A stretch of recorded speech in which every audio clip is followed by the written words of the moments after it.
देखिए, आगामी विधानसभा चुनाव को ध्यान में रखते हुए आज धार पुलिस द्वारा अवैध शस्त्र निर्माण करने वाले, उनकी तस्करी करने वाले, उनके द्वारा अपराध करने वाले एक बहुत बड़े गैंग का पर्दाफाश हुआ है। हमारे डीजी साहब, हमारे आईजी साहब का सख्त निर्देश था कि आगामी चुनाव को देखते हुए अवैध शस्त्र निर्माण करने वाले, तस्करी करने वाले लोगों पे सख्त से सख्त कार्रवाई किया जाए। उसी के निर्देशन में हम लोगों ने कार्रवाई भी करी है।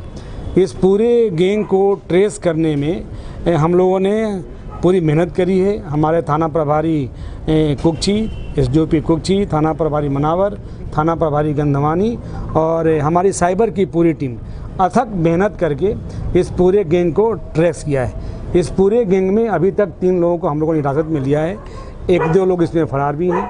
मेन सरगना इसमें ईश्वर है, जिसके खिलाफ 35 अपराध है विभिन्न राज्यों में पंजीबद्ध हैं। ईश्वर पिछले दिनों तिहाड़ जेल से भी छूट के आया है, 1.5 साल तिहाड़ जेल में रहा है। अभी इसके खिलाफ मध्य प्रदेश के अलावा गुजरात, कर्नाटक, राजस्थान और हरियाणा में अपराध पंजीबद्ध है। इसके खिलाफ 35 अपराधों में अभी भी 24 अपराधों में ये वांटेड है विभिन्न राज्यों में। हमारे नौगांव थाना क्षेत्र में जो पिछले बार हम लोगों ने अपराध जखीरा पकड़ा था, उसमें भी ये वांटेड है। इसके खिलाफ मध्य प्रदेश में 4-10 हज़ार का इनाम भी हमने घोषित किया हुआ है। साथ में जो इसके 2 और साथी हैं वो कर्नाटक में वांटेड हैं, तेलंगाना में वांटेड हैं। इस प्रकार पूरा गैंग बहुत बड़े लेवल पे शस्त्र का निर्माण करके तस्करी का काम करता था विभिन्न राज्यों में। इसका पूरा हम लोग जांच कर रहे हैं कि कितना बेचा, कब से बेच रहा है, क्या इसके नेटवर्क हैं। सबसे आवश्यक इस नेटवर्क को ध्वस्त करना, उस दिशा में भी हमारी पूरी टीम काम कर रही है। आपको बता दूं कि जो मेन सरगना इसमें ईश्वर है, उसका जिस तरह का क्रिमिनल रिकॉर्ड है, निश्चित तौर पे नॉट ओनली धार बल्कि मध्य प्रदेश देश का पीस एंड ऑर्डर, ट्रैंक्विलिटी और कानून व्यवस्था ध्वस्त होने की उम्मीद थी, जिसको लेकर के हम लोगों ने उसके खिलाफ रासुका की भी कार्रवाई करी है। हमने एनएसए का वारंट प्राप्त कर लिया है। उसको नेशनल सिक्योरिटी एक्ट में हम अरेस्ट करने जा रहे हैं। इसके अलावा जो 2 अन्य अपराधी हैं, उनसे भी सघन पूछताछ जारी है।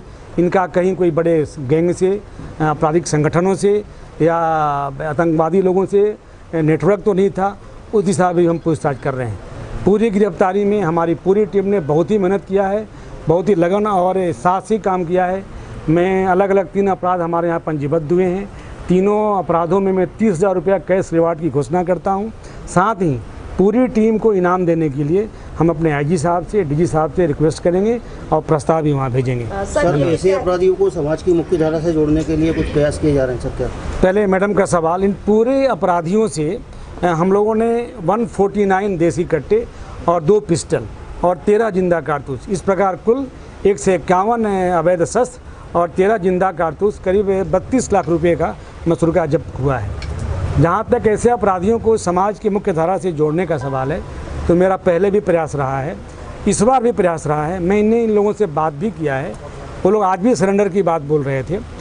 तो मैं सामाजिक पुलिसिंग, कम्युनिटी पुलिसिंग के माध्यम से इनके सामाजिक, इनके सांस्कृतिक, इनके आर्थिक, इनके आपराधिक सभी गतिविधियों का अध्ययन करके मेरा पूरा प्रयास रहेगा कि ये लोग इस गतिविधियों से विमुक्त होकर के समाज की मुख्य धारा से जोड़ें।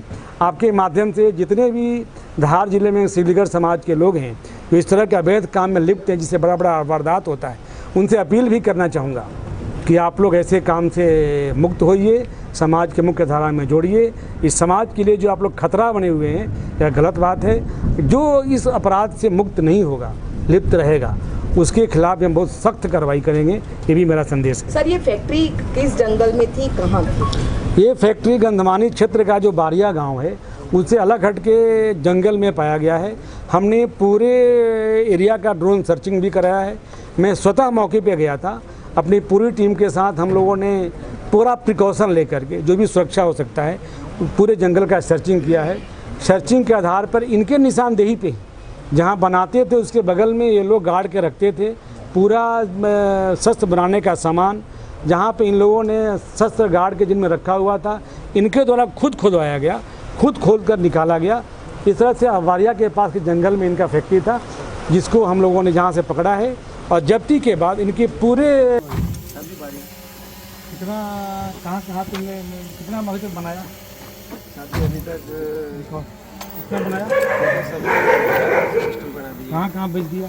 शादी राजस्थान, गुजरात और अपने दिल्ली, हरियाणा, एमपी, कर्नाटक।